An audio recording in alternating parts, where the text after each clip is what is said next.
नमो नमो सद्गुरु नमो जासम को नयान परम पुरुष होते अधिक गावे संत सुजान परम पुरुष होते अधिक गावे संत सुजान। श्री सद्गुरु महाराज की जय। परमाराध्य सद्गुरु महाराज गुरुदेव महर्षि संत सेवी परमहंस जी महाराज उपस्थित सिल्लीगुड़ी के सत्संग प्रेमी महान भाव माता एवं बहनों, आदरणीय शिवचरण बाबू, उनके सुपुत्र डॉक्टर प्रकाश बाबू, हम लोग नए वर्ष के अवसर पर सत्संग में उपस्थित हैं। यह द्वितीय बेला का सत्संग है। हम लोगों ने संत कबीर साहब के वाणी को सुना। उसमें हम लोग सुन रहे थे, सुकृत कर ले नाम सुमर ले, को जाने कल की जगत में खबर नहीं पल की। शुभ कर्मों को कर लीजिए। सबसे बढ़कर के शुभ कर्म क्या है? कहते नाम सुमर ले। भगवान का नाम, प्रभु का नाम आप ले लीजिए। यह सबसे बढ़कर के शुभ कर्म है।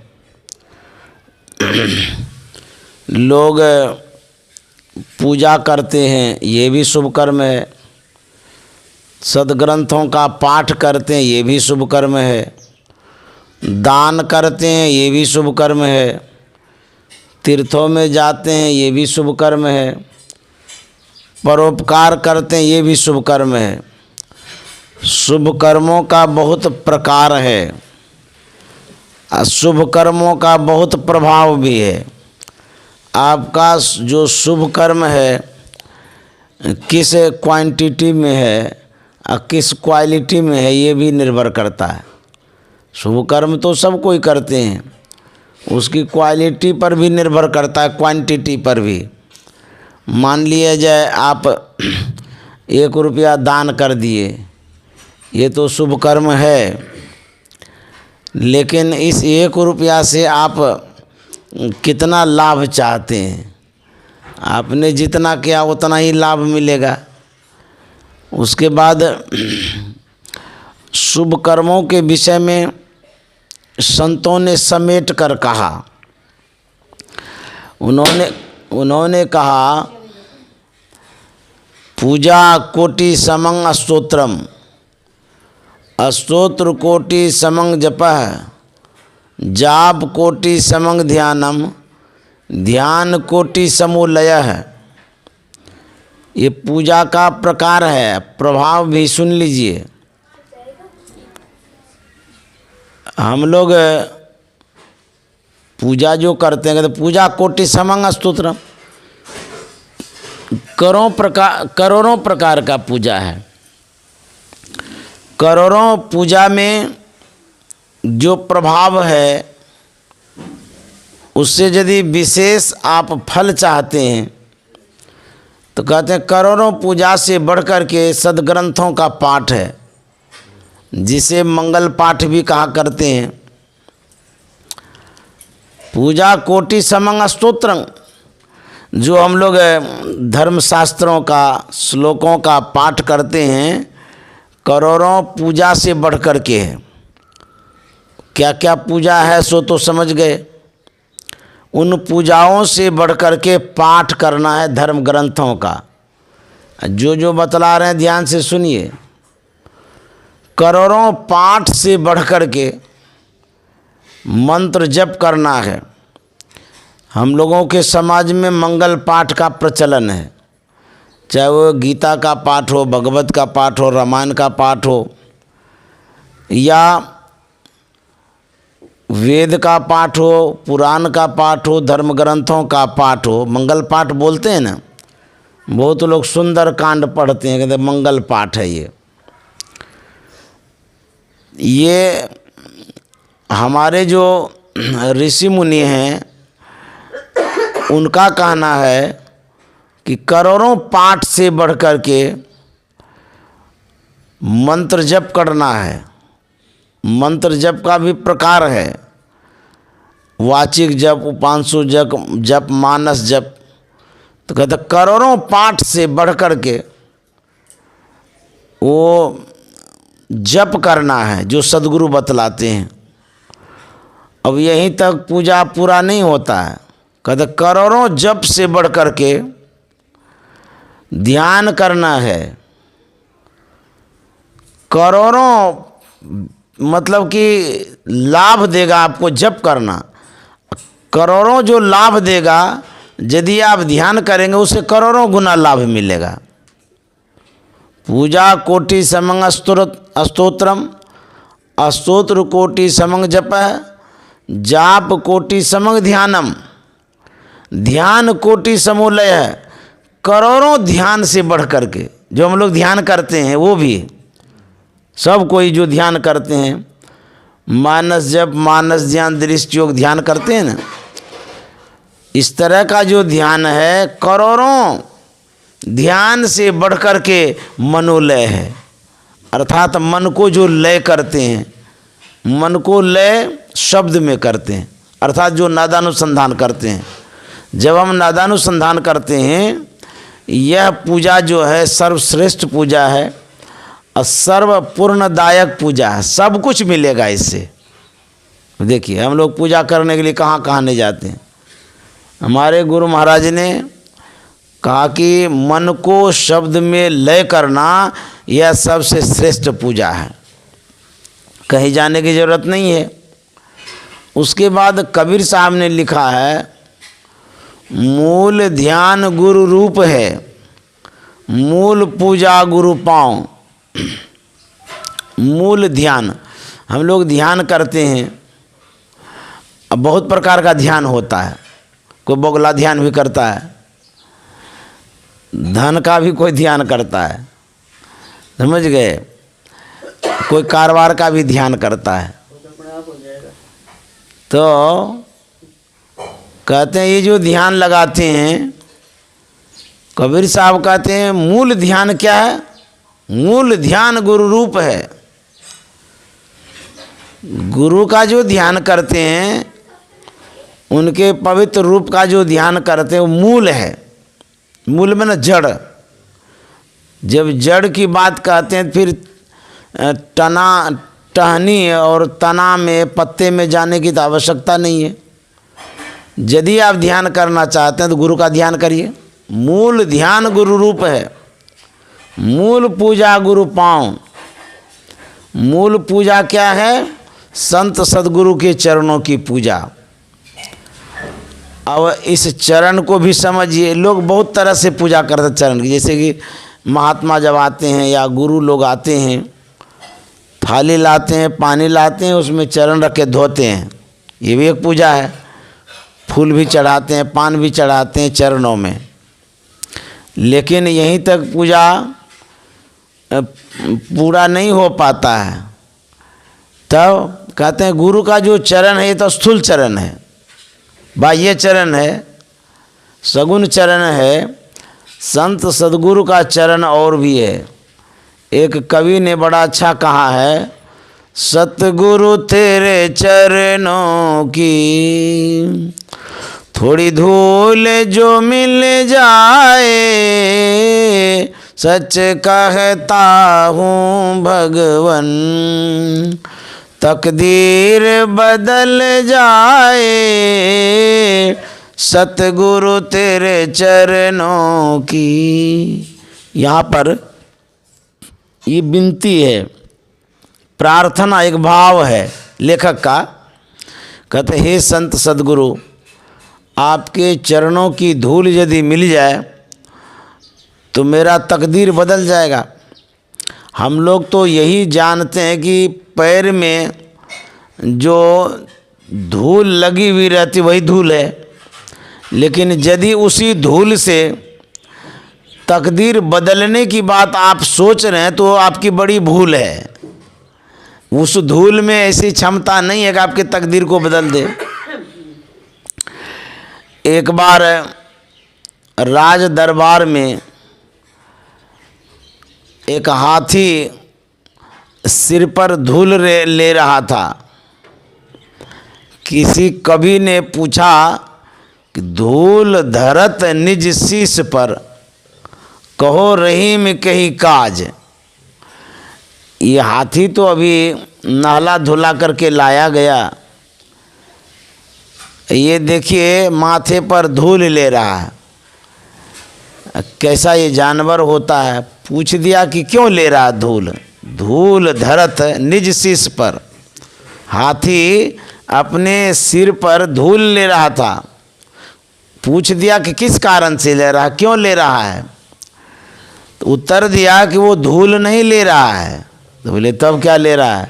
बोले कि जेहि रज मुनि पत्नी तड़ी, सो खोजत गजराज। वो धूल नहीं ले रहा है, उस धूल में उस कण को वो ढूंढ रहा है जिस धूल के कारण, चरण धूल से अहिल्या का उद्धार हुआ था ना। तो कहता है जेहि रज, रज में धूल, मुनि पत्नी तड़ी, सो खोजत गजराज। वो धूल नहीं सिर पर, वो खोजता है उस धूल को जिस धूल से अहिल्या का उद्धार हुआ था। वो सोचता है कि यदि वह धूल हमें मिल जाए तो मेरा भी ये शरीर हाथी का बदल जाएगा, हम भी मानव शरीर में आ जाएंगे। तो वही कहते हैं ये जो धूल है वह स्थूल धूल की बात नहीं है जिससे उद्धार होगा, कल्याण होगा। वह सूक्ष्म धूल है। गुरु महाराज ने रामचरितमानस सार सटीक में लिखा है कि धूल का 3 प्रकार है। एक जो सर्वसाधारण के पैर में लगता है, अथवा हम लोग जो टीका लगाते हैं वो भी धूले है। कोई महात्मा लोग भस्म लगाते हैं वो भी धूल ही है। बाह्य स्थूल शरीर पर जो हम लोग धूल लगाते हैं उस धूल से हमारा उद्धार कल्याण नहीं होगा, परिवर्तन नहीं होगा। यह स्थूल धूल है, चाहे वो टीका लगाते हों अथवा शरीर में लगाते हों या चरण में लगी हुई जो धूल है। दूसरी धूल है जब हम लोग ध्यान करते हैं, मानस पटल पर संत सद्गुरु को याद करते हैं, वहाँ नैसर्गिक आभा रूप धूल मिलती है। वह भी एक धूल है, जैसे सबके अंदर से आभाएं निकलती रहती है। तो संत सद्गुरु का जब ध्यान करते हैं तो सूक्ष्म आभा है, आभा रूप धूल। फिर गुरु महाराज ने कहा कि ज्योति रूप धूल भी होता है। जो प्रकाश है वह भी एक धूल ही के समान है। तो अंतर में जो आभा रूप धूल है और प्रकाश रूप धूल है, इसी धूल से हमारा भाग्य बदल सकता है। यही धूल लगाने के लिए कहा जाता है, तब तकदीर बदल सकती है। अन्यथा बाह्य धूल से तकदीर किसी के न बदली है न बदलेगी। यही है धूल का राज रहस्य। तो कहते हैं जब गुरु का ध्यान करते हैं सूक्ष्म चरण का, पद नख बिंदु धरी, मन दृष्टि थिर करी, नख तेंदु भानु में गुरु रूप पावे। ये गुरु रूप का वर्णन गुरु महाराज ने किया है। पद नख बिंदु धरी, पद मन पैर, नख मन लौ, जो तीक्ष्ण नख तीक्ष्ण होता है ना, पैर में जो नख है वो बहुत नुकीला होता, तीक्ष्ण होता है। पद नख, संत सद्गुरु के चरणों में जो नख है वो कौन चीज़ है। कहते हैं वह नख बिंदु है। पद नख बिंदु धरी, बिंदु रूप नख में दृष्टि को टिकाने कहते हैं, क्योंकि वह बिंदु जो है वही गुरु का रूप है। मन दृष्टि थिर करी, मन और दृष्टि को स्थिर करिए। नख तेंदु भानु में, नख तेंदु का मतलब नखत जोर इंदु, जो सूर्य और चंद्र है, यह जो सूर्य चंद्र अंदर में मिलता है साधकों को, यही रूप गुरु का भी है। और गुरु के इस रूप में जो नख है वो बिंदु है, यही चरण नख है, बिंदु चरण नख है। और सूर्य चंद्र का जो दर्शन, ये गुरु का रूप है, बॉडी जिसको कहते हैं, शरीर। गुरु का शरीर सूर्य चंद्र जैसा है, प्रकाश स्वरूप है। गुरु को मानुष जानते ते नर कही अंध, वह नर अंधा है जो गुरु को मनुष्य रूप में जानता है। गुरु का रूप कैसा है? प्रकाश स्वरूप है, ज्योति स्वरूप है, शब्द स्वरूप है। गुरु का रूप ऐसा है और हम लोग मान रहे हैं ऐसा। स्थूल सगुण साकार में भी गुरु होते हैं, लेकिन वास्तविक गुरु का जो रूप है वो ज्योति स्वरूप, प्रकाश स्वरूप है। हमारे गुरु महाराज ने लिखा है, अंतर के अंतिम तह में गुरु है, मन पता पाता नहीं, नैनों के तिल में ज्योति उनकी नजर में आता नहीं, अंतर के अंतिम तह में गुरु है। अंग संग हर वक्त रहता, प्रगट हो आता नहीं, अंग संग हर वक्त रहता, प्रगट हो आता नहीं, हो रहे हैरान सागिल, जल्द दिखलाता नहीं, अंतर के अंतिम तह में गुरु है। यह भी एक गुरु है। गुरु महाराज कहते हैं अंतर के अंतिम तह में गुरु है। अंतर मन भीतर, अंतिम मन लास्ट, जिसका लास्ट हो जाता है उसको अंतिम कहते हैं। कहते ये अंतिम बात हम कह रहे हैं, बोलते ये अंतिम छोड़ है। तो भीतर में जो अंतिम तह है, छोड़ है, आवरण है, उसके पार में जो गुरु हैं, उसके विषय में गुरु महाराज कहते वो परमात्म गुरु निकट विराजे, जाग जाग मन में। कौन सा गुरु है? परमात्मा रूप गुरु। तो गुरु का ये प्रकार है और गुरु का प्रभाव भी है।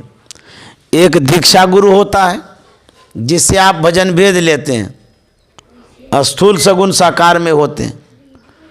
दूसरा, जब हम ध्यान करते हैं वो ज्योति स्वरूप गुरु का दर्शन होता है।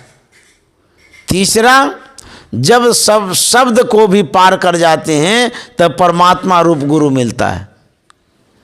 यही अंतर के अंतिम तह में गुरु हैं, मन पता पाता नहीं। खोजते फिरते बहुत से इस जगत में जा बजा, खोजते फिरते बहुत से इस जगत में जा बजा, हो रहे हैरान सागिल, जल्द दिखलाता नहीं, अंतर के अंतिम तह में गुरु है। गुरु कितने प्रकार के होते हैं? मूल ध्यान गुरु रूप है जो कबीर साहब ने कहा है। अब यहाँ पर समझने की बात है। आप गुरु महाराज का ध्यान करते हैं, यह भी एक ध्यान है। यहीं तक सीमित नहीं रहना है कि हम गुरु महाराज का ध्यान करते हैं तो हमारी यही गुरु भक्ति पूरी हो गई, ये आपकी भूल होगी।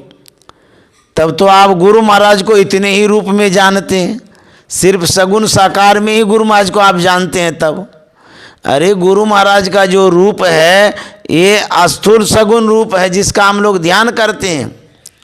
उसके बाद जो आगे ध्यान करते हैं, बिंदु ध्यान करते हैं, दृष्टियोग करते हैं, वह भी गुरु का ही रूप है, गुरु महाराज का ही रूप है। क्यों? गुरु महाराज ने उसको भी प्राप्त किया है, बिंदु को प्राप्त किया है, इसीलिए वो बिंदु स्वरूप ही हो गए। यहीं तक गुरु महाराज सीमित नहीं रहे। जब आप शब्द साधना करते हैं, नादानुसंधान करते हैं, सुरत शब्द योग करते हैं, वह भी गुरु का ही रूप है, वो भी गुरु महाराज ही हैं। जब नादानुसंधान करते हैं, गुरु कैसे हैं? शब्द स्वरूप हैं। गुरु ही सो शब्द रूप, गुरु शब्द स्वरूप हैं। तो उसका ध्यान करते हैं तो वो भी गुरु का रूप है। उसके बाद जब निःशब्दम परमम पदम में जाते हैं, वह भी गुरु महाराज का रूप है। क्यों? इसलिए कि गुरु महाराज ने उसको भी प्राप्त किया है, वो तो वैसे ही बन गए। शब्द को प्राप्त करके गुरु महाराज शब्द स्वरूप हो गए, तो वो भी गुरु महाराज का रूप है। तो ये गुरु महाराज का जो रूप है, ये प्रकार है, इसका एक प्रभाव है। तो मूल ध्यान गुरु रूप है। गुरु के रूप का जब ध्यान करते हैं, यही मूल पूजा है। मूल पूजा गुरु पाँव। मूल नाम सत वचन है, मूल सत सत भाव। जो गुरु वचन कह देते हैं, जो बोल देते हैं, उस वचन के अनुरूप ढालना भी सबसे बड़ी पूजा है। तो ये पूजा का प्रकार है। हम लोग स्थूल पूजा में लटके हुए रहते हैं, पड़े हुए रहते हैं, छोड़ते ही नहीं उस पूजा को। हमारे शिवचरण बाबू बता रहे थे कि जो मंदिर है इसके घर में, सिल्लीगुड़ी में, ये जो मंदिर है, इसमें बहुत सारे देवी देवताओं की प्रतिमा थी, छोटी छोटी मूर्तियाँ थी। इन्होंने श्रद्धा से, प्रेम से उस प्रतिमा को, मूर्ति को एकत्रित करके यथास्थान में रख दिया। और जो गुरु महाराज की तस्वीर है वो है, क्योंकि जब आप ध्यान करने के लिए बैठते हैं, जिन चित्रों को देखते हैं वो चित्त में घूरने लगती है। जो चित्र आप देखते हैं, जैसे कि आप ध्यान करने बैठते हैं तो गुरु महाराज के चित्र को देखते हैं, वही उसी में न मन घूमेगा। अब बहुत चित्रों को देख करके बैठेंगे तो बहुत चित्र आ जाएगा मन में। तो मन में जब बहुत चित्र आएगा तो फिर ध्यान नहीं बनेगा, स्थिरता नहीं आएगी, मन इधर उधर भागेगा। जब ध्यान करने के लिए बैठते हैं, उस समय मन में एक चित्र बिठा लीजिए। गुरु महाराज ने तो कहा है कि किसी भी एक रूप का आप ध्यान करिए, जिसमें आपका मन लगे, श्रद्धा हो, भक्ति हो, किसी एक रूप का आप ध्यान कर सकते हैं। तो कहते हैं जब आप मन में श्रद्धा भक्ति के साथ गुरु महाराज को देख करके बैठते हैं, तो वही ख्याल आता है भीतर में। इसीलिए एक मूर्ति का ध्यान करना चाहिए, एक प्रतिमा का ध्यान करना चाहिए। उसमें सबसे पवित्र श्रेष्ठ गुरु रूप को माना गया है। प्रथम ही धारो गुरु को ध्यान, हो श्रुति निर्मल, हो बिंदु ज्ञान। प्रथम ही धारो गुरु को ध्यान, हो श्रुति निर्मल, हो बिंदु ज्ञान। हो श्रुति निर्मल, हो बिंदु ज्ञान। हो श्रुति निर्मल, हो बिंदु ज्ञान। प्रथम ही धारो गुरु को ध्यान, हो श्रुति निर्मल, हो बिंदु ज्ञान। जब हम पूजा करते हैं, प्रथम देव गुरुदेव जगत में और न दूजो देवा। गुरु पूजे सब देव न पूजे, गुरु पूजा सब पूजा। प्रथम पूजा गुरु का होता है, गुरु का करते हैं, करना भी चाहिए। कहेंगे भगवान का, भगवान का पूजा यदि करना चाहते हैं तो उनके आत्मस्वरूप का पूजा करिए, उसको प्राप्त करने का प्रयत्न करिए। तो गुरु महाराज ने जो अवलंब दिया है मानस जप का, मने मन जप करिए। दूसरा मानस ध्यान का दिया है। गुरु के रूप का जब हम ध्यान करते हैं वो शुद्ध पवित्र रूप है, यहाँ से ही हम आगे बढ़ते हैं। हम जब रूप में ख्यालों को लगाते हैं उसकी शुद्धि भी होती है। जैसा गुरु महाराज ने कहा, हो श्रुति निर्मल हो बिंदु ज्ञान। आप जिस रूप में मन को लगाते हैं उस रूप में गुण होता है, वह गुण आपको प्रभावित करता है। खुरपी कचिया कुदाल जब पिटाने के लिए जाते हैं वहाँ मशीन होता है आजकल, उसमें जैसे सटाते हैं देखिए वो धार तेज कर देता है। क्यों? दूसरे लोहा में सटाएंगे तो धार तेज नहीं होगा। उस मशीन में गुण है धार तेज करने का, इतनी स्पीड में वो गोल गोल घूमता रहता है, चिंगारियाँ भी निकलती है। ठीक उसी तरह से जब गुरु रूप का हम ध्यान करते हैं, उसमें जब मन को लगाते हैं, हमारे मन का जो मैल है वो झड़ता है, हमारी जो सूरत है वहाँ से शुद्ध होना प्रारंभ हो जाती है। जब सूरत को सद्गुरु के रूप में लगाते हैं सूरत हमारी शुद्ध होना शुरू हो जाती है। हो श्रुति निर्मल हो बिंदु ज्ञान। जब चित्त शुद्ध होता है, मन शुद्ध होता है, दृष्टि शुद्ध होती है, सूरत जब शुद्ध होती है तब कहते हैं हो श्रुति निर्मल। निर्मल जब हो जाएगी हो बिंदु ज्ञान, बिंदु का ज्ञान हो जाएगा, बिंदु उदय हो जाएगा वहाँ पर। दो नैना बिच सन्मुख देख, एक बिंदु मिले दृष्टि दो रेख। दो नैना बिच सन्मुख देख, एक बिंदु मिले दृष्टि दो रेख। प्रथम ही धारो गुरु को ध्यान, हो श्रुति निर्मल हो बिंदु ज्ञान। दो नैना बीच सन्मुख देख। हमारी जो आँखें हैं दो पार्ट में विभक्त है, बटी हुई है, एक बाईं तरफ है एक दाईं तरफ है। नैना मन आँख है को दर्शाया गया है। दो नैना बीच सन्मुख, दोनों आँखों के बीच में देखिए, अर्थात आज्ञा चक्र में। आज्ञा चक्र में जब देखेंगे एक बिंदु मिले, एक बिंदुता की प्राप्ति होगी। बिंदु ध्यान हो जाता है वहाँ पर, बिंदु की प्राप्ति होगी। दृष्टि दो रेख, रेख में ना रेखा, दोनों दृष्टि धारों को जब बिंदु पर मिलाते हैं तो तब क्या होता है?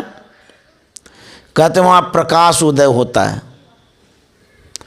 ज्योति मंडल में अचरज ज्योत, शब्द मंडल अनहद शब्द होत। ज्योति मंडल में अचरज ज्योत, शब्द मंडल अनहद शब्द होत। प्रथम ही धारो गुरु को ध्यान, हो श्रुति निर्मल हो बिंदु ज्ञान।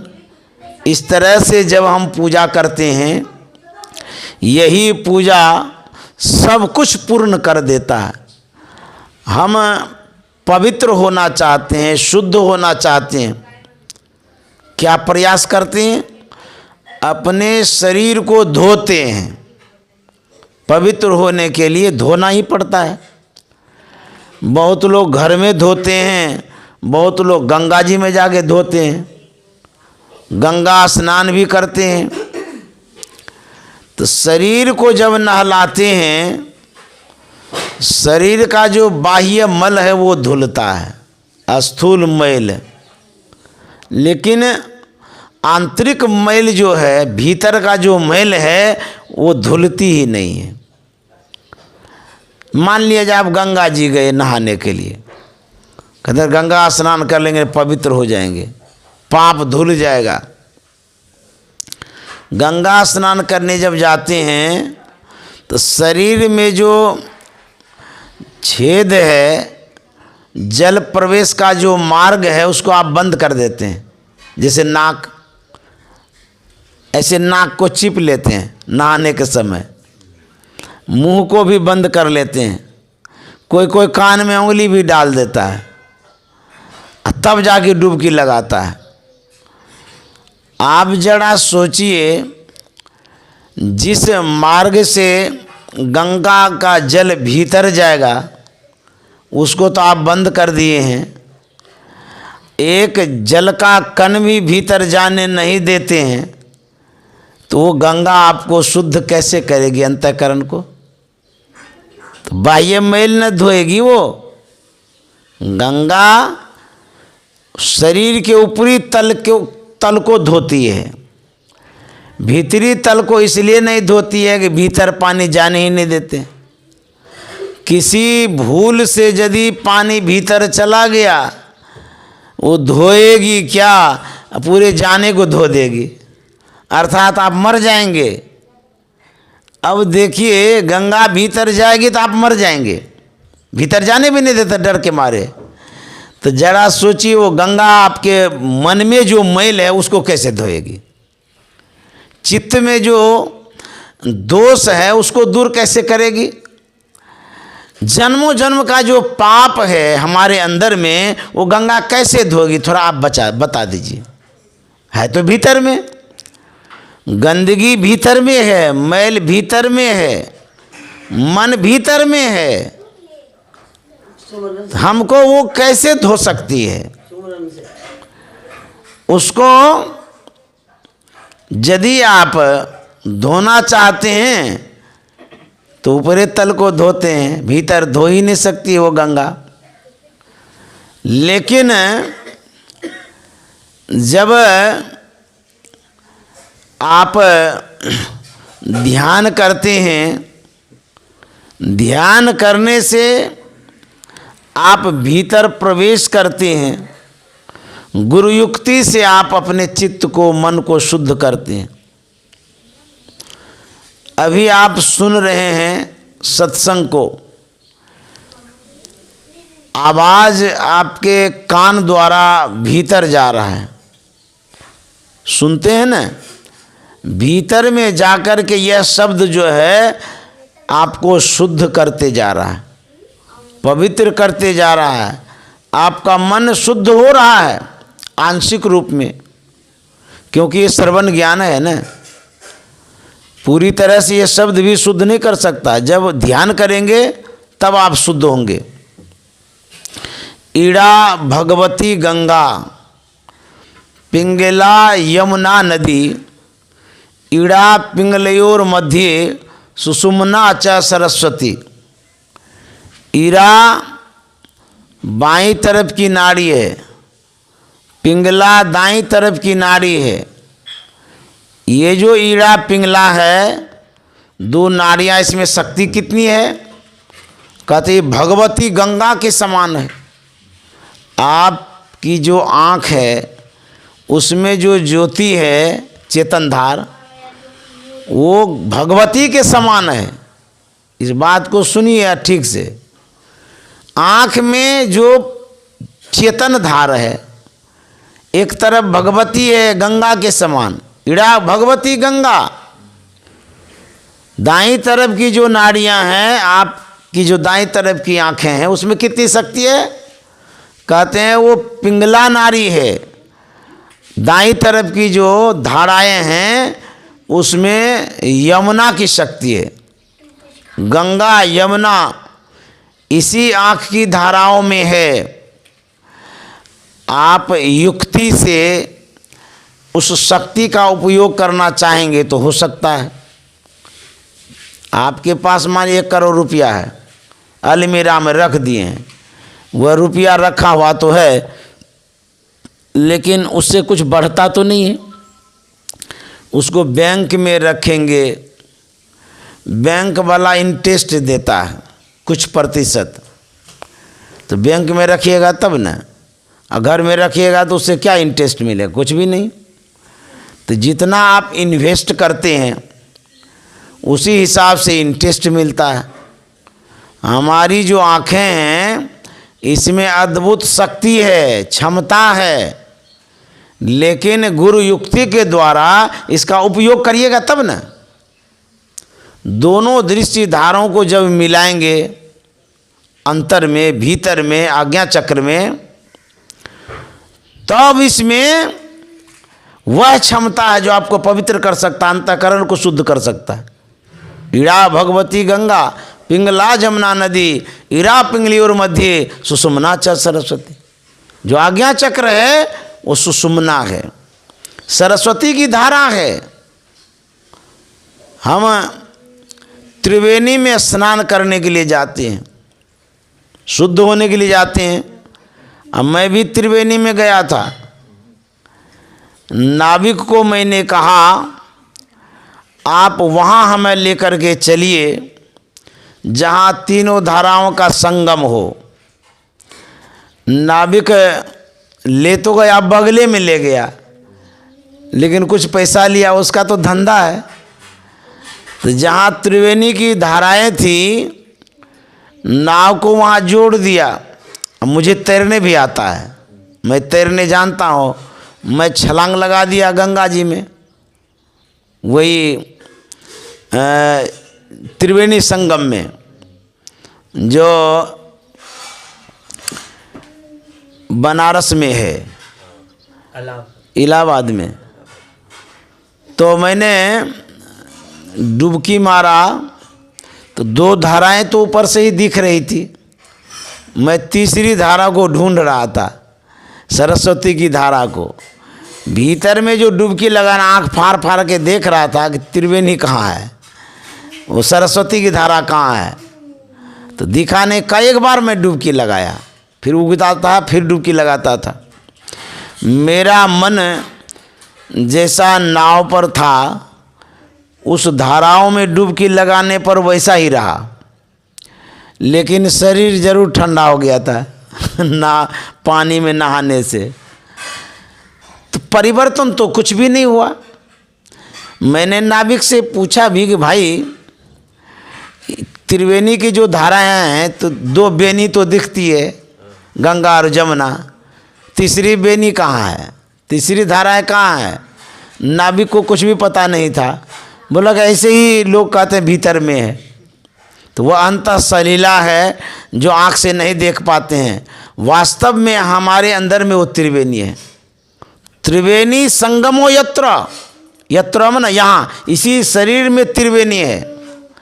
तीर्थ राजा स उच्यते, वह त्रिवेणी जो है तीर्थ राज से जाना जाता है। एक तीर्थ होता है, एक तीर्थ राज होता है, जिसे इलाहाबाद को कहते हैं।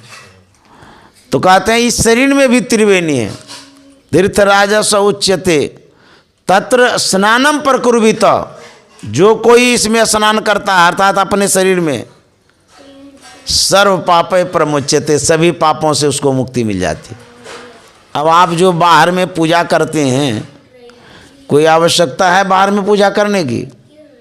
कोई ज़रूरत नहीं है। जो हम अंतर में पूजा करते हैं, इस पूजा से बढ़कर के कोई पूजा नहीं है।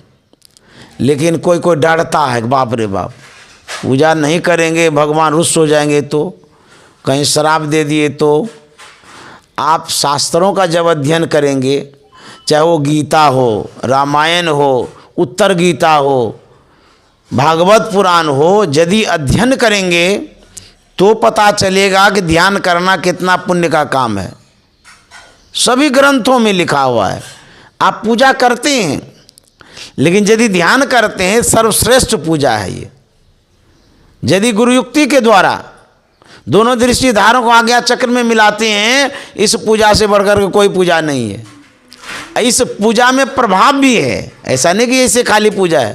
कहता सर्व पापे प्रमुच्यते, सभी पापों से मुक्ति मिल जाएगी आपको, ऐसी ये पूजा है। लेकिन ये पूजा साधारण नहीं है कि सब कोई करेंगे, बड़ा टफ है, कठिन है।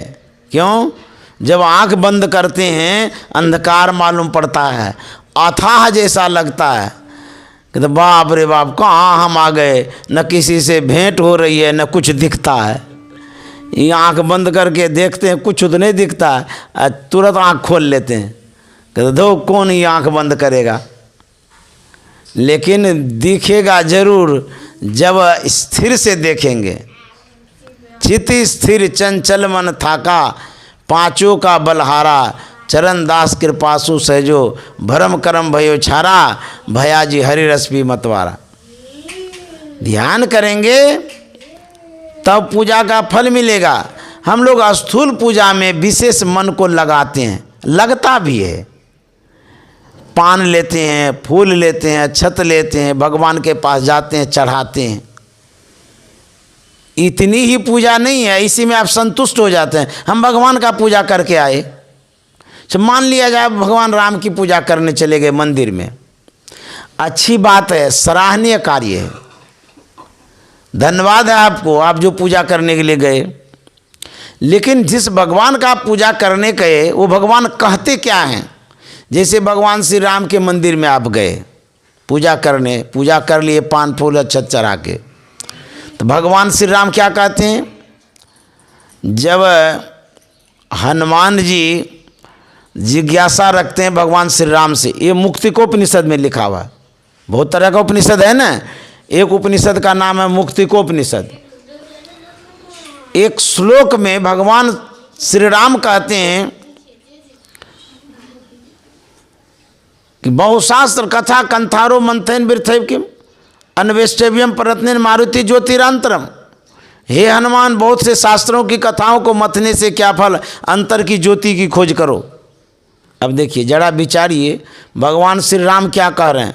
हनुमान जी ने पूछा आपको प्राप्त करने के लिए क्या करना होगा? भगवान तो सामने में खड़े हैं, वो तो प्राप्त ही है, फिर और क्या प्राप्त करना रह गया?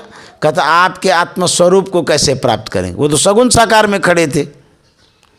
हनुमान जी ने कहा आपको प्राप्त करने के लिए क्या शास्त्र को पढ़ें, पुराणों को पढ़ें, कथाओं को पढ़ें, तब आप प्राप्त होंगे। भगवान श्री राम ने कहा इसकी कोई आवश्यकता नहीं है। बहुत शास्त्र कथा कंथारो मंथन की, बहुत सी जो कथाएं होती, भागवत कथा सुनते रहते हैं, रामायण की कथा सुनते हैं, भगवान श्री राम ही तो कह रहे हैं कि कथा पथा जो सुनते रहते हैं इससे क्या फल मिलेगा? कहते हैं वृथैव, ये वृथा ही है, आप कथा को मथते रहते हैं।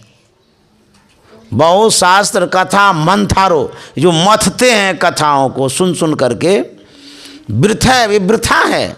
किम, क्या मिलेगा इससे? तब अन्वेष्टव्यम, खोजिए, प्राप्त करने का प्रयास करिए। अन्वेष में न खोजना होता है, प्रयत्न पूर्वक खोजिए। अन्वेष्टव्यम प्रयत्नेन, विशेष प्रयत्न द्वारा ढूंढिए क्या? अंतर की ज्योति को। अब ले भगवान श्री राम कह रहे हैं कि हे हनुमान, हमको यदि प्राप्त करना चाहते हो प्रयत्न पूर्वक, विशेष प्रयत्न से तुम्हारे अंदर में जो ज्योति है उसकी खोज करो, तब मैं प्राप्त होऊंगा। अब लीजिए, जब भगवान श्री राम कह रहे हैं अंतर की ज्योति की खोज करो, तो आप हम क्या खोजते हैं? मंदिर संस्कृति का धरोहर है, हमारी संस्कृति की सीख उसमें समाहित है, उसकी उपेक्षा नहीं की जा सकती है, उससे हम दूर भी नहीं रह सकते हैं, दूर कर भी नहीं सकते हैं। लेकिन उस प्रतिमा में जो व्यापक परमात्मा है उसको प्राप्त करना भी जरूरी है, उसे भी हम नहीं भूल सकते हैं। हरि व्यापक सर्वत्र समाना, प्रेम ते प्रगट हो ही मैं जाना। परमात्मा तो सब में व्यापक है। उस परमात्मा को यदि ढूंढना चाहते हैं तो कहते हैं जिस प्रतिमा में आप अपने मन को गड़ा के रखे हैं उसमें व्यापक परमात्मा है, उसकी खोज करिए। तो हनुमान जी ने जब सुना, उसने ध्यान किया, ध्यान करके ईश्वर परमात्मा को प्राप्त किया। इसीलिए हनुमान जी संत थे। हनुमान जी ध्यान करते थे, वो संत थे। तो हनुमान जी ध्यान करते थे, भगवान श्री राम ध्यान करते थे, भगवान शंकर ध्यान करते थे, गणेश भगवान ध्यान करते थे, व्यासदेव जी महाराज ध्यान करते थे, भगवान श्री कृष्ण तो महायोगेश्वर थे, वो ध्यान करते थे। इस तरह से जो विशेष देव देवियां हैं वो तो ध्यान करते थे, लेकिन हम आप जो देव देवियां हैं हम क्या करते हैं? खाली पान फूल चढ़ाते हैं। हम लोगों को क्या करना चाहिए? जब हमारे इष्ट ध्यान करते थे तो हमको भी ध्यान करना चाहिए, लेकिन स्थूल पूजा में मन लगता है। ये कर्म कांड है ना, कर्म कांड में मन विशेष घुल मिल जाता। आँख से देखते हैं ना, ये पान है, फूल है, अक्षत है, चंदन है, यहाँ पूजा हो रहा है, पाठ हो रहा है, उसमें विशेष मन लगता है। लेकिन ये सगुण भक्ति है, इसी में लटके रहेंगे, 84 लाख योनि में चले जाएंगे। भगवान बुद्ध ने कहा है, कौन हासो किमानंदो नित्यम पजलिते सती अंधकारेण उन्नद्धा पदीपंग न गव्यसत। भगवान बुद्ध की जो प्रतिमा है यहाँ भी है, देखिए वो, उनके जब आँख को देखेंगे, आँख ढकी हुई है, बंद है, वो बतला रहे हैं कि ध्यान करोगे तो शांति मिलेगी। अब बहुत ऐसे वीआईपी लोग हैं, विशेष समझदार, भगवान बुद्ध की प्रतिमा को सामने में रखते हैं, गेट पर रखते हैं जहाँ पर नज़र पड़े, लेकिन भगवान बुद्ध की प्रतिमा में जो संकेत उसको समझ नहीं पाते हैं। प्रतिमा रखने से शांति मिलेगी ये तो समझ गए, लेकिन प्रतिमा में जो भगवान बुद्ध की आंखें बंद है उस राज रहस्य को समझ ही नहीं पाए तो शांति कहाँ से मिलेगी? कभी नहीं मिलेगी। भगवान बुद्ध संकेत कर रहे हैं कि ध्यान करो, आंख बंद करके, तब तुमको शांति मिलेगी भीतर में। हमारा फोटो रखने से खाली शांति नहीं मिलेगी।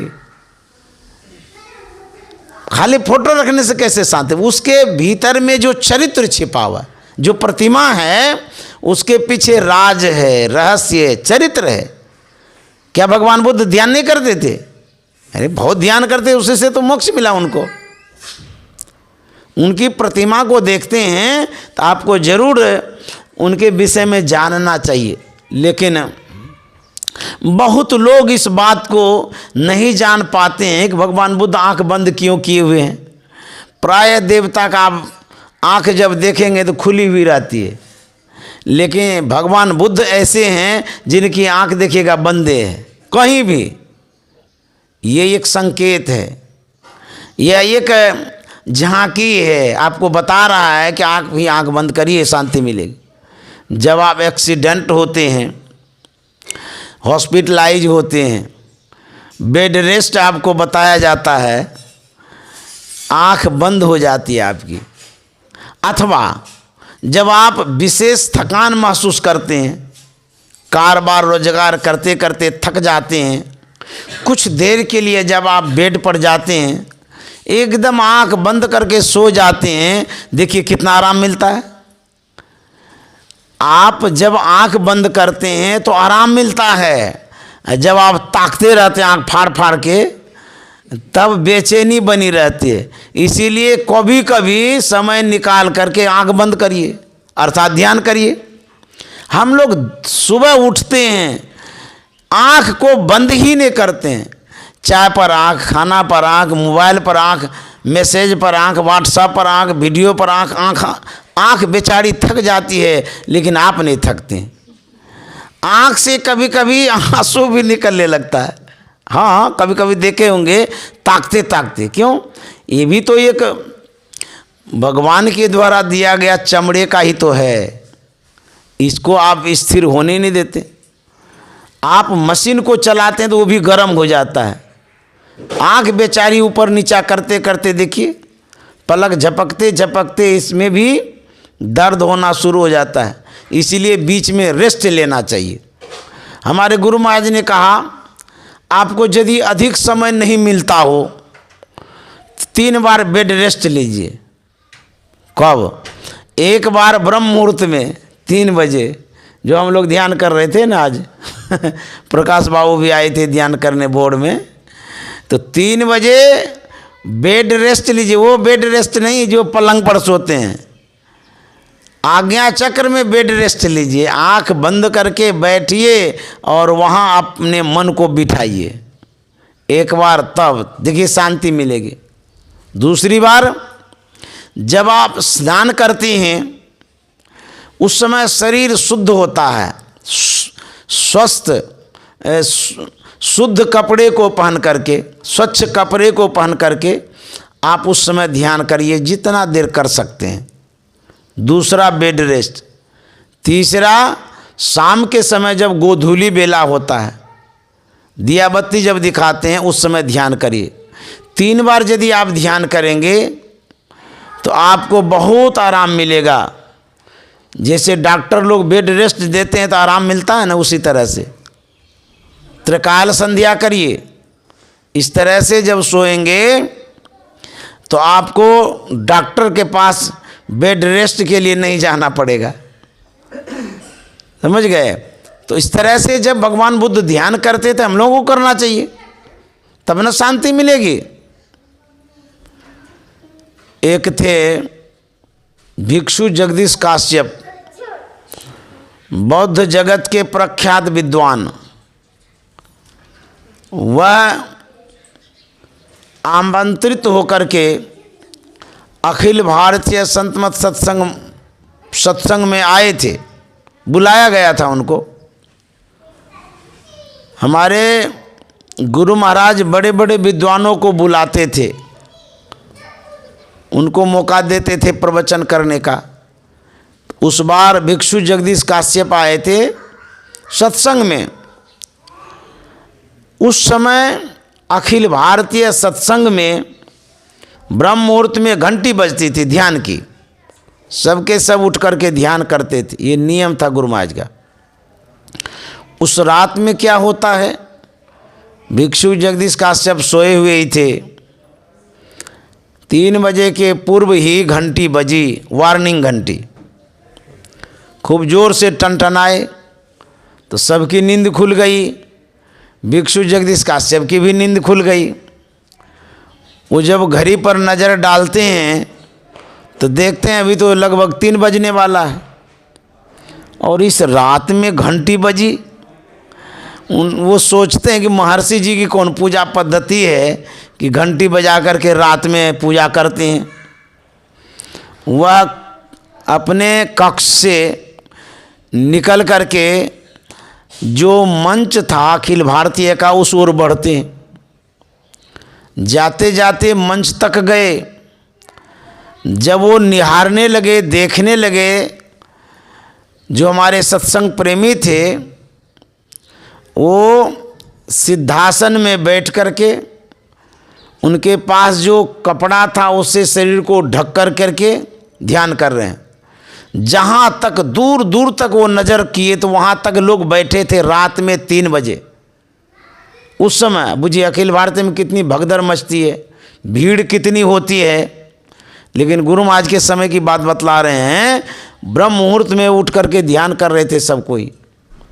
भिक्षु जगदीश काश्यप ने जब देखा तो उनको एकाएक भगवान बुद्ध की साधना पद्धति याद आ गई। वो तो लिखे थे भगवान बुद्ध के विषय में कि रात्रि में भगवान बुद्ध जागरण करके ध्यान करते थे। भिक्षु जगदीश काश्यप सोचते हैं ये तो हम जो लिखे हैं भगवान बुद्ध की साधना पद्धति के विषय में, उसी तरह से महर्षि जी के जितने शिष्य हैं सब तो ध्यान कर रहे हैं, सब के सब ध्यान में बैठे थे। उसी समय तुरंत उनके मन में होता है महर्षि जी के जितने शिष्य हैं वो तो ध्यान कर रहे हैं, लेकिन इस समय महर्षि जी क्या कर रहे हैं, जरा उनको देखें। अब देखिए परीक्षा की घड़ी आ गई कि सबके सब जब ध्यान कर रहे हैं तो महर्षि जी क्या कर रहे हैं। गुरु गए कह के चेला गए बह के, ऐसे हमारे गुरु महाराज नहीं थे। जो गुरु बतलाते थे गुरु करते भी थे, समझे। जब भिक्षु जगदीश काश्यप धीरे कदम गुरु महाराज के कुटिया की ओर बढ़े, बढ़ते बढ़ते वहाँ तक गए जहाँ तक में जाकर के गुरु महाराज को देख सकते थे। कुटिया के पास जाकर के झांकते हैं। जैसे ही कुटिया के अंदर में झांके, भिक्षु जगदीश काश्यप ने उस समय देखा कि गुरु महाराज मसहरी के भीतर में आसन लगा करके ध्यान में बैठे।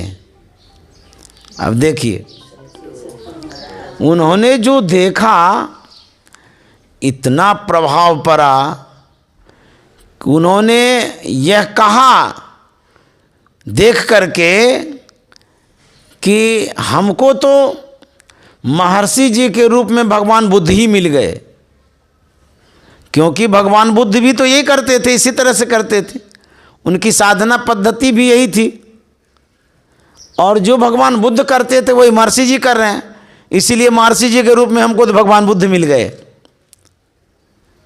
अब देखिए, गुरु महाराज ध्यान करते थे, ध्यान करवाते थे, भगवान बुद्ध भी ध्यान करते थे, तो उनकी प्रतिमा को देख करके जरूर हम लोगों को सीख लेनी चाहिए कि ध्यान करना है। और जब तक आप ध्यान नहीं करेंगे तब तक शांति नहीं मिलेगी। आप एक प्रतिमा क्या अनेक प्रतिमा लगा लीजिए और देखते रहिए प्रतिमा को, उससे कुछ नहीं होगा। श्रद्धा और भक्ति है, नमन करें, अच्छी बात है, लेकिन सिर्फ देखने से क्या होगा। उस प्रतिमा को देख करके आपको जरूर यह मानना चाहिए कि भगवान बुद्ध ध्यान करते थे, और हम लोगों को भी ध्यान करना चाहिए। बहुतों के घर में मैं गया, भगवान बुद्ध की प्रतिमा सब कोई लगाते हैं, लगाते तो हैं, लेकिन जानना नहीं चाहते कि ये जो दिखा रहे हैं भगवान बुद्ध क्या दिखा रहे हैं, और पूछना भी तो चाहिए भगवान बुद्ध आँख क्यों बंद किए हैं, जरूर जानना चाहिए इस बात को। तो इस तरह से जब हम लोग ध्यान करेंगे, ये सबसे बड़ी पूजा है।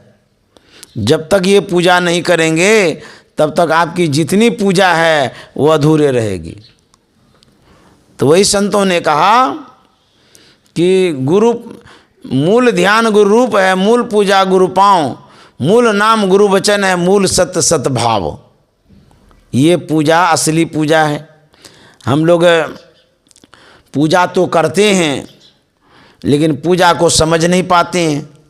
नहीं समझने के कारण आवागमन में पड़ जाते हैं, 84 लाख योनि में चले जाते हैं, भटकते रहते हैं, दुख भोगते रहते हैं।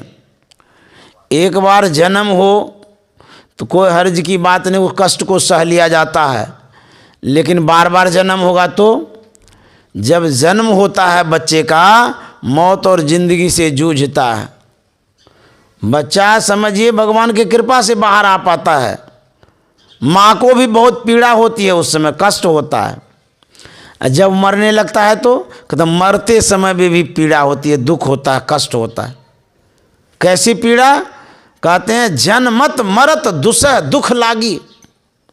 जन्मत जन्मने के समय दुसह दुख होता है, मरत मना मरने के समय दुसह दुख होता है। जन्मत मरत दुसह दुख लागी। एक बार जन्म मरण हो तो कोई बात नहीं है, लेकिन बार बार आवागमन होता है, आना जाना होता है। भगवान बुद्ध ने कहा इस संसार में आकर के तुम इतने बार मरे हो, यदि तुम्हारी हड्डियों को एकत्रित किया जाए तो हड्डी का पहाड़ लग जाएगा। पुनः कहा भगवान बुद्ध ने संसार में आकर इतने बार रोए हो, यदि उन आंसुओं को एकत्रित किया जाए तो समुद्र बह जाएगा। अब कितना बार रोओगे, कितना बार मरोगे? इसीलिए भगवान बुद्ध ने कहा ध्यान करो। एक वेश्या भगवान बुद्ध के करीब आई, भगवान बुद्ध से प्रार्थना करने लगी कि भगवान मैं पापिनी हूँ, अंधकार में हूँ, अज्ञानी हूँ, मेरे ऊपर पाप का पहाड़ है, अपकर्म मैंने बहुत किए है, मेरा अंदर अंधकार ही अंधकार है, भगवान उजाला कर दीजिए। भगवान बुद्ध ने कहा मान लिया जाए तुम्हारे पड़ोस में कोई दिया बत्ती जलाया हो, क्या उस रोशनी से तुम्हारा घर प्रकाशित हो जाएगा? वो वेश्या ने कहा नहीं भंते, उस रोशनी से हमारा घर उजाला नहीं होगा, प्रकाश नहीं होगा। बोले तब? तो वेश्या ने कहा स्वयं दिया जलाएंगे घर में तब प्रकाश होगा। तो भगवान बुद्ध ने उसे उपदेश दिया आत्मदीपो भवः, तुम स्वयं दिया जलाओ, अपने जलाओ। किसी से कहोगे कि हमारे अंदर में प्रकाश कर दीजिएगा, यह असंभव है, कोई नहीं करके देगा प्रकाश, स्वयं दिया जलाना होगा, अर्थात स्वयं ढूंढना होगा शांति का मार्ग, सुख का मार्ग। यदि आप नहीं ढूंढेंगे, नहीं प्रयत्न करेंगे, आपको सुख शांति नहीं मिलेगी। दिल्ली में एक नगर सेठ आए गुरुदेव के पास, महर्षि संत सेवी जी महाराज के पास। आपस में परिचय हुआ। नगर सेठ ने बतलाया कि मैं करोड़पति हूँ, मेरे पास कोई चीज़ की कमी नहीं है। तो गुरुदेव ने कहा आप करोड़पति हैं, मैं कौड़ीपति हूँ, आप मेरे पास क्यों आए? बोले कि क्या कहेंगे, सब कुछ तो है लेकिन मन में शांति नहीं है। तो गुरुदेव ने कहा था शांति यदि किसी शहर में बिकती तो उसे खरीद करके सबसे बड़े स्टोकर आप होते, जिनको आवश्यकता होती आपके यहाँ जाते खरीदने के लिए। शांति किसी शहर में नहीं मिलती है।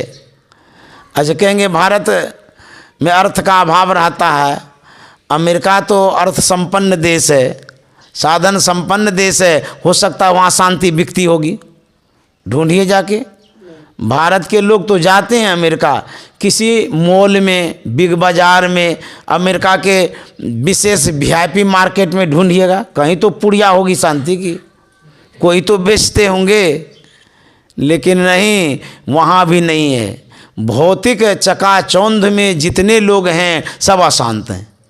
शांति कहाँ है? तो गुरुदेव ने बताया था, उस सेठ को बताया था कि सेठ जी शांति चाहते हैं तो हमारे गुरु महाराज ने क्या कहा है, नुकते सफ़ेद सन्मुख झलके झलाझली, शहरग में नजर थिर कर तज मन की चंचली, नुकते सफ़ेद सन्मुख संतों ने कही रायही, शांति की असली संतों ने कही रायही, शांति की असली शांति को जो चाहता तज और जो नकली, नुकते सफ़ेद सन्मुख।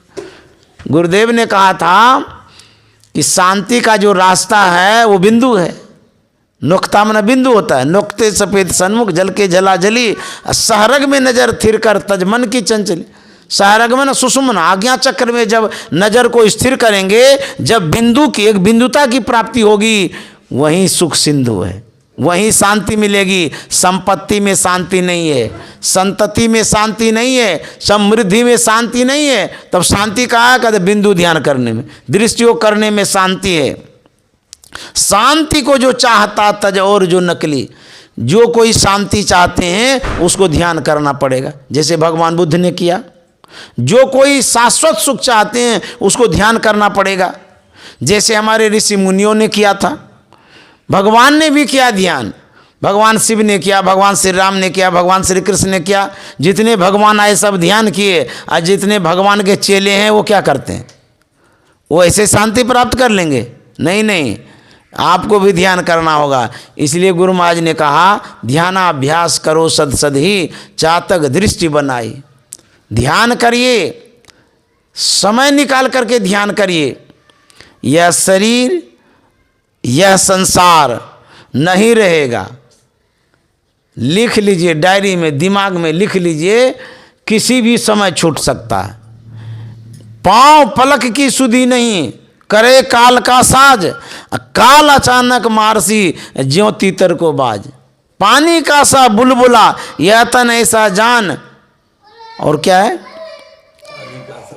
हाँ, कहता है ये जो शरीर है पानी के बुलबुला के समान है, कब मर जाएंगे पता नहीं है। जितना भी पैसा जमा कर लीजिए, जितना खाएंगे पहनेंगे उतने काम में आएगा, उसके बाद नहीं, उसके बाद ये पैसा यहीं रह जाएगा, घर भी यहीं रह जाएगा। न घर जाएगा, न परिवार जाएगा, न कुटुंब जाएगा, न समाज जाएगा। कोरोना काल में आप देखे कितने बिछुड़ गए, इतना मरा, इतना मरा, कौन गया उसके पीछे? जो मरा सो मरा। उसी तरह से हम आप भी जाएंगे। संत महात्मा कहते हैं शांति को प्राप्त करने के लिए ध्यान करिए। यदि ध्यान कर लेंगे आपको सुख शांति मिलेगी। और ध्यान करते करते यदि आपका शरीर छूट जाता है, भक्ति पूरी नहीं होती है, आपको मनुष्य का शरीर मिलेगा, भगवत भजन करने के लायक शरीर मिलेगा। इसीलिए सत्संग और भजन करना चाहिए। श्री सद्गुरु महाराज की जय। आज आप लोग नव वर्ष पर एकत्रित हुए हैं। ईसाइयों का ये वर्ष है। इस वर्ष पर आप सत्संग करने आए, बहुत बड़ी बात है। भले नव वर्ष ईसाइयों का हो, लेकिन हम लोगों का सत्संग तो हो रहा है उसी के कारण। तो बहुत बहुत धन्यवाद आप लोगों को। संत मत का जो ये ज्ञान है, सार ज्ञान है, सही ज्ञान है, शाश्वत ज्ञान है, सुखप्रद ज्ञान है। इस ज्ञान के तले रहिए, इस ज्ञान के अनुसार अपने जीवन को ढालिए, सुख शांति मिलेगी। श्री सद्गुरु महाराज की जय। अब मैं वाणी में विराम देना चाहूँगा। उसके बाद आगे भी सत्संग का कार्यक्रम है। नेक्स्ट समय बाद का जो समय है उसमें भी इसी तरह से सत्संग की चर्चा होगी, सत्संग करेंगे हम लोग। आज तो पहला दिन है, कल दूसरा दिन है, परसों तीसरा दिन है। 3 दिन के सत्संग में हम लोग त्रिवेणी का स्नान करेंगे, मोक्ष मुक्ति को प्राप्त कर लेंगे। श्री सद्गुरु महाराज की जय।